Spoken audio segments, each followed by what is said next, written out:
Saudara Bintan Saragih menjadi anggota Majelis Kehormatan Mahkamah Konstitusi yang menginginkan Anwar Usman di PTDH pemberhentian tidak dengan hormat. Diperlukankah hal itu, Saudara? Dan bagaimana juga nasib legitimasi Pilpres 2024 saat pengambil keputusannya melakukan pelanggaran etik berat? Bersama saya sudah hadir Profesor Susi Dwi Haryanti yang merupakan pakar hukum tata negara Universitas Padjadjaran yang juga adalah pelapor Anwar Usman. Prof. Susi, terima kasih sudah bersama Niluh, sehat selalu. Terima kasih Mbak Niluh, apa kabar? Sehat juga. Prof. Susi, bagaimana Anda melihat keputusan dari Mahkamah atau Majelis Kehormatan Mahkamah Konstitusi terhadap Anwar Usman? Sudah memuaskan Anda? Kalau dibilang memuaskan, maka itu kami akan puas atau saya akan puas apabila itu sesuai dengan petitum yang kami mintakan.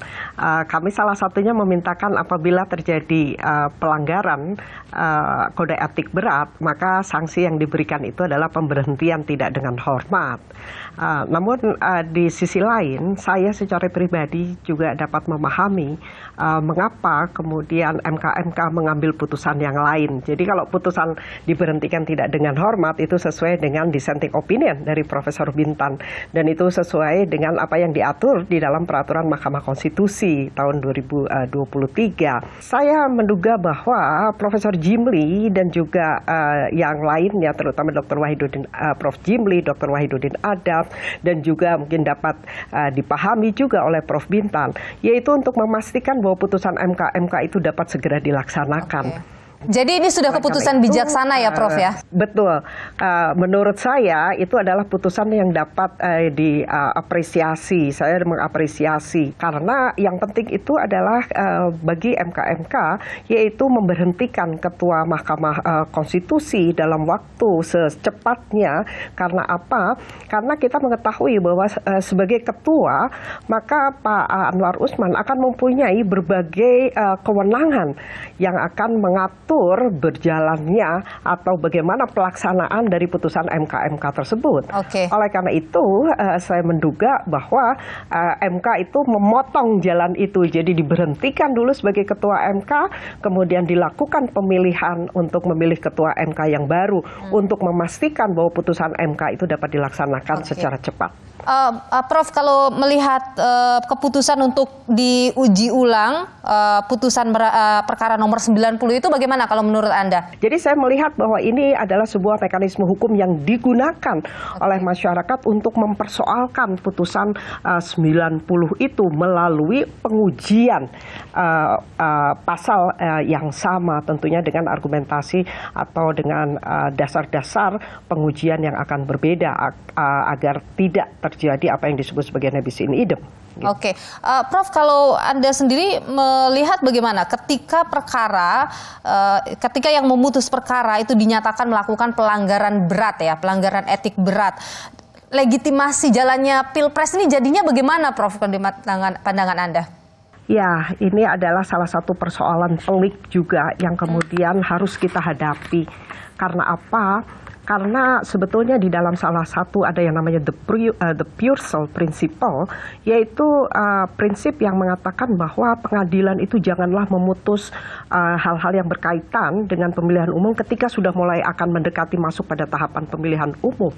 Nah, persoalan yang kita hadapi sekarang saat ini itu adalah akibat Mahkamah Konstitusi memberikan putusan 90 yang kemudian menimbulkan reaksi yang sangat keras dan mengakibatkan juga pertanyaan bagaimana mungkin ketika putus 90 itu dijatuhkan padahal menurut ketentuan Undang-Undang Dasar 1945 syarat-syarat untuk menjadi presiden dan wakil presiden itu ditetapkan dengan undang-undang. Kita mengetahui begitu putusan 90 dijatuhkan, DPR bersama-sama dengan Presiden itu tidak melakukan perubahan apapun terhadap undang-undang pemilihan umum. Dan kemudian secara cepat menggunakan putusan 90 itu sebagai dasar dari pencalonan cawapres, yaitu dalam hal ini adalah Gibran. Oleh karena itu pertanyaannya, apakah bisa putusan 90 itu kemudian digunakan secara langsung tapi tanpa melakukan perubahan terhadap undang-undang pemilihan umum. Nah, akibatnya karena begitu banyak pertanyaan terhadap putusan 90 ini, maka rentetannya adalah apakah putusan ini bisa menjadi dasar hukum yang kuat yang akan memberikan legitimasi yang kuat terhadap pencalonan dari cawapres Gibran. Oke, jadi boleh dikatakan pencawapresan Gibran ini cacat secara moral begitu, Prof? Ya, kalau kita melihat apa yang disebut sebagai legitimasi, itu ya, kita kan mengetahui ada beberapa dasar legitimasi. Jadi misalkan legitimasi etis itu, apakah dia akan memperlihatkan pembenaran atau keabsahan gitu dari wewenang negara berdasarkan pada prinsip-prinsip moral. Oleh karena itu kita bisa persoalkan.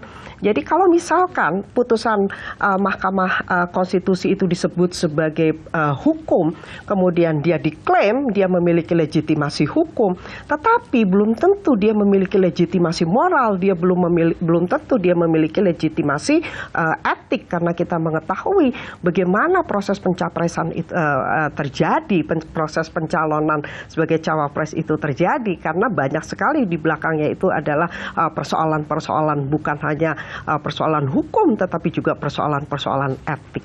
Oke, Prof, begini, ketika misalnya nih perkara nomor 90 itu di sidang ulang, kemudian ini kan ada statement yang muncul dari Prof Jimli yang mengatakan bahwa kalaupun itu di sidang ulang, toh tidak bisa dilakukan atau digunakan di 2024. Itu akan digunakan nanti pada 2029. Bisa aja dikabulkan karena dia ada hak ingkar, dia minta supaya hakimnya cuma 8. Maka komposisi pengambilan keputusan bisa berubah. Tetapi ya kan, aturan main mengenai pemilu ini, pemilunya sudah jalan sekarang ini. Pilpresnya sudah berlangsung. Makanya putusan aturan main itu ya kalau prosesnya sudah jalan, pertandingan sudah dimulai, ya harus diberlakukan untuk pertandingan berikutnya. Jadi kalau nanti ada perubahan lagi undang-undang sebagaimana diajukan oleh mahasiswa itu berlakunya nanti 2029. Bagaimana Anda melihat apa yang disampaikan oleh Prof Jimli ini? Itu adalah sebuah pendapat yang wajar saja karena beliau mempunyai pendekatan atau beliau menggunakan aspek lain, yaitu agar masalah ini segera selesai.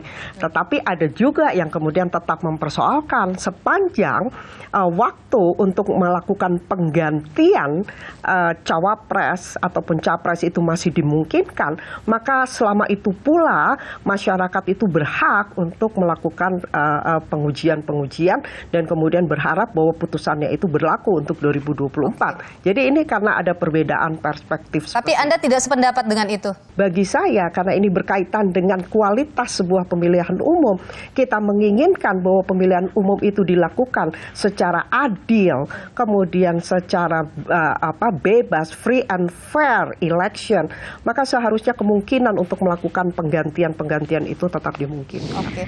Prof, Anwar Usman ini kan melawan ya dalam perkara putusan MK, bahkan membicarakan soal jurisprudensi, soal benturan kepentingan. Nah, bagaimana Anda memandang itu? Pak Anwar Usman mengambil atau mengutip beberapa putusan Mahkamah Konstitusi. Namun kita harus melihat dalam konteks yang berbeda. Misalkan Mahkamah Konstitusi di dalam salah satu putusannya mengatakan bahwa Mahkamah Konstitusi itu berwenang mengadili atau menguji undang-undang sebelum Mahkamah Konstitusi didirikan. Kan Mahkamah Konstitusi didirikan tahun 2003. Di dalam Undang-Undang MK dikatakan bahwa MK itu dapat menguji undang-undang itu setelah MK didirikan. Nah, kemudian muncul itu ada permohonan untuk melakukan pengujian terhadap pasal itu.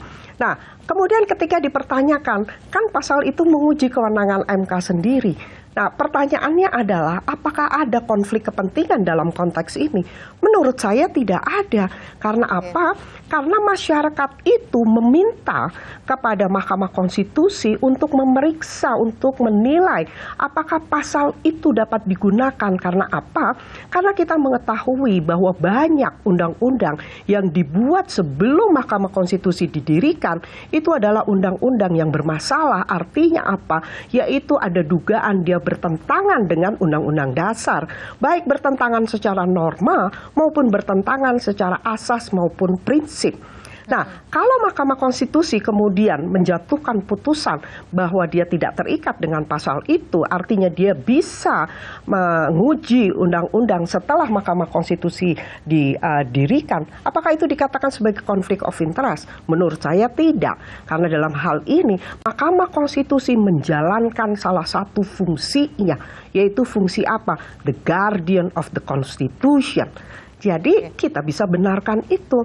Oleh karena itu saya sampaikan gitu ya bahwa Pak Anwar Usman seems a cherry picking ketika menggunakan putusan-putusan MK khususnya untuk mendukung argumentasi beliau bahwa MK itu juga melakukan konflik kepentingan ketika menguji beberapa undang-undang. Oke, Prof. Jadi kalau misalnya ternyata perkara 141 tidak disidangkan sekarang ataupun ketika disidangkan dan itu hanya diberlakukan untuk 2029, apakah Anda masih akan mempertanyakan legitimasi Pilpres 2024? Saya pribadi, saya masih mempertanyakan. Karena apa?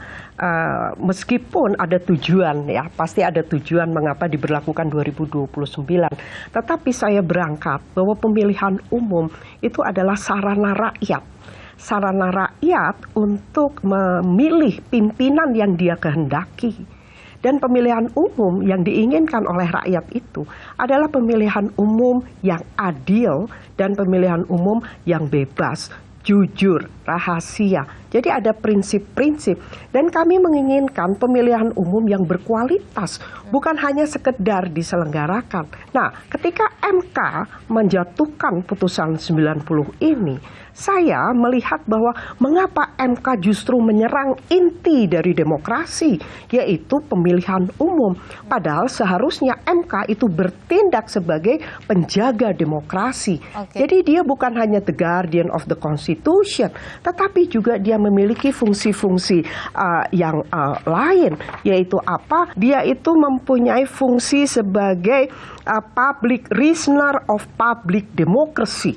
Nah, jadi fungsi ini seakan-akan sudah tidak dijalankan oleh MK ketika MK menjatuhkan putusan 90. Karena apa? Karena publik itu menginginkan suatu pemilihan umum yang dapat meningkatkan bahkan memperkuat demokrasi agar tidak terjadi demokrasi backsliding. Baik. Terakhir, Prof. Susi, optimistiskah Anda bahwa duo Saldi Isra dan juga Soehartoyo akan mampu menjaga marwah dari Mahkamah Konstitusi? Saya memberikan harapan yang sangat besar terhadap duo ini yang dikatakan di berbagai media sebagai konsep Dwi Tunggal. Ya, jadi ini adalah sebuah perpaduan yang menurut saya perpaduan yang tepat. Karena apa? Karena kita mengetahui bahwa Dr. Soehartoyo itu adalah hakim karir dari Mahkamah Agung dan beliau pasti mempunyai kemampuan untuk penguasaan hukum acara. Kemudian beliau didampingi oleh Profesor Saldi Isra yang kita mengetahui latar belakang beliau panjang sekali sebagai akademisi. Dan sebagai akademisi saya yakin bukan hanya ketika beliau menjadi hakim konstitusi kemudian beliau harus memperlihatkan akuntabilitas sebagai seorang hakim, tetapi ketika beliau menjalankan fungsi sebagai seorang hakim, maka saya yakin Prof. Saldi itu juga memahami betul apa arti dari sebuah tanggung jawab dari kalangan atau dari kaum intelektual. Baik. Jadi saya sangat berharap kepada duo ini gitu ya untuk mengembalikan reputasi dari Mahkamah Konstitusi yang sudah terpuruk belakangan ini. Dan Baik. reputasi ini menjadi sangat penting karena apa? Karena reputasi ini berkaitan dengan performance dari pengadilan, dan performance dari pengadilan itu akan menunjukkan sampai sejauh mana sistem hukum itu berjalan dengan baik di negara kita. Baik, Profesor Susi Dwi Haryanti, pakar hukum tata negara Universitas Padjadjaran. Terima kasih atas pandangan Anda di Nilu, Prof. Sehat selalu, Prof.